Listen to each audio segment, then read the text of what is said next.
Hello everybody, Flamin' Shark, back with another video, and this is my review to my blind commentary, blind reaction to Kill la Kill episodes 4 to 8.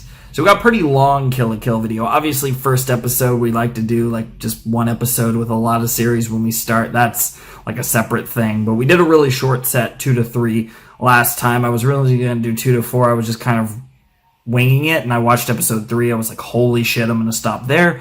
And it kind of works out well because this is actually going to be, at least unless I decide to go crazy and do a super long set, this will actually be my longest set of the series, episodes 4 to 8. The remaining sets besides these are either going to be 3 episodes or 4 episodes, unless I decide to combine a couple sets and just go ham.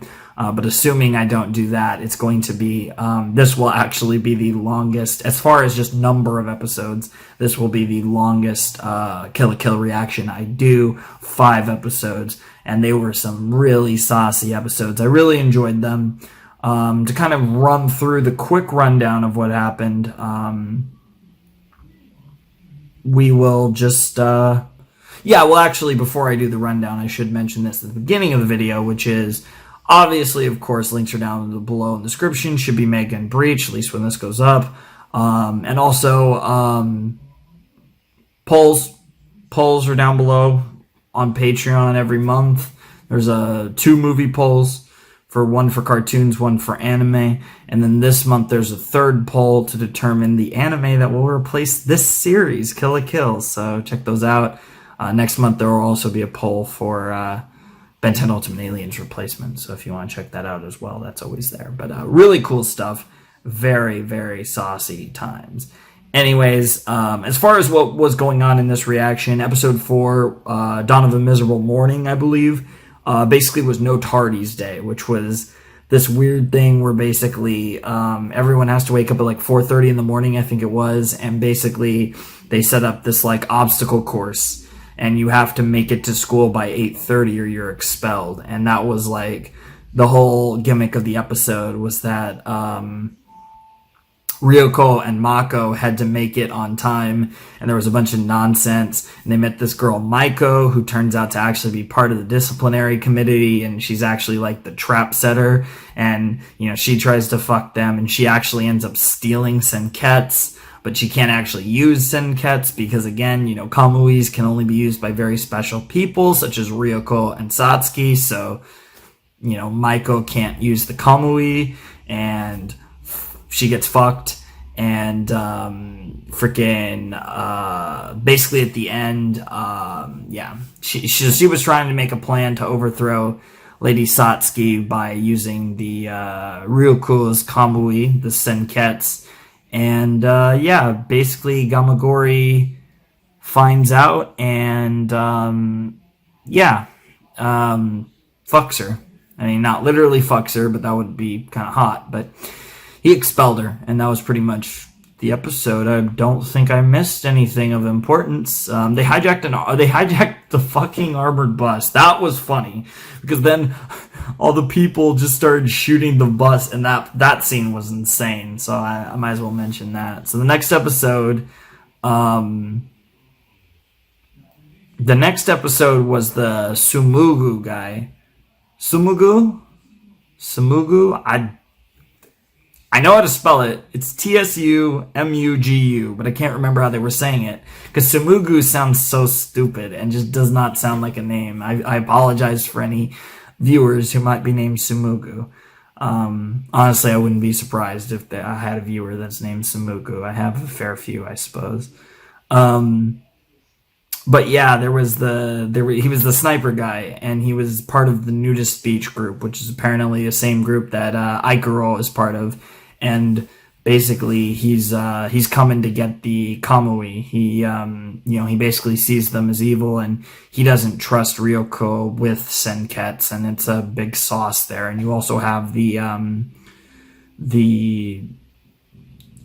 girl of the Elite Four making plays as well within that, but at the same time, Satsuki doesn't actually want her to go all the way. So there was a lot of just like really cool like interactions, and Sumugu ends up helping Ryoko escape, but that was like the plan kind of.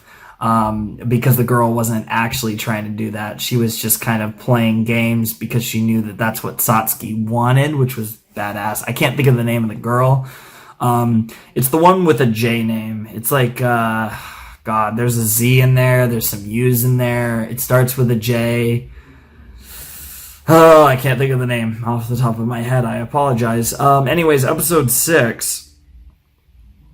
Episode 6 was the episode where Ryuko is kind of confronting Aikuro, and she learns about Nudist Beach. She doesn't really believe him, but that's actually the truth.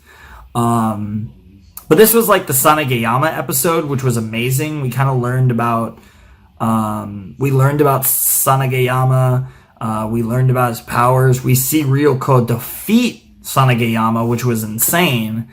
And then Sanageyama, like in this one episode, Sanageyama has basically his entire, I feel like, main story arc that's going to be explored in the series for this particular Elite Four member.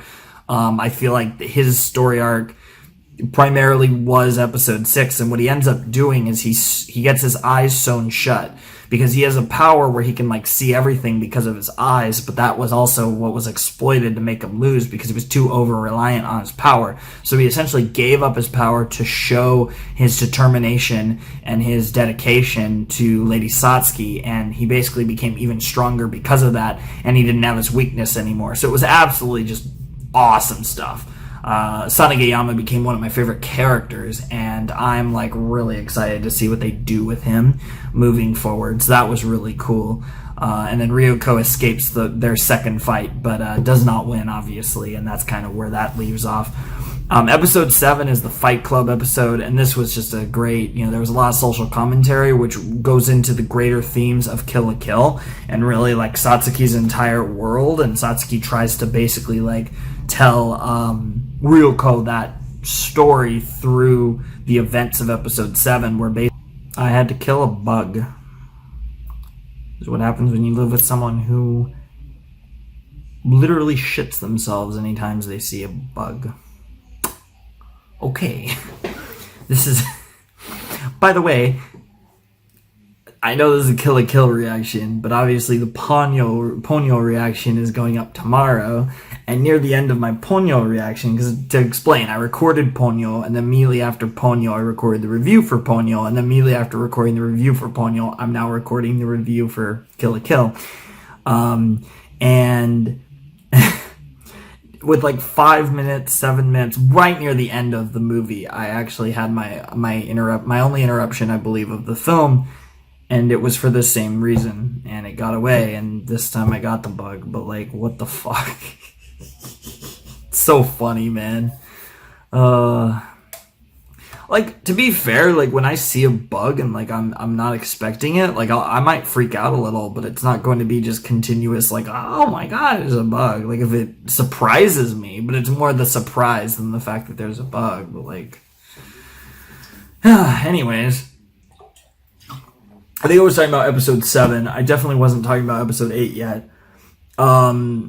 Yeah, episode 7 was like the episode with like the living conditions where like Mako and Ryuko start the fight club to kind of be like, okay, well we'll start our own club, fight everything. They kind of get absorbed into Satsuki's system, and at the end Mako and Ryuko manage to break out of it because Ryuko's a boss and Mako isn't as fucked up as the rest of her family. And it was a really cool message about how, like, family is more important than wealth, that type of stuff. It's about having fun and enjoying life as opposed to having money and enjoying life. And there was a lot of, like, parallels to the real world in there.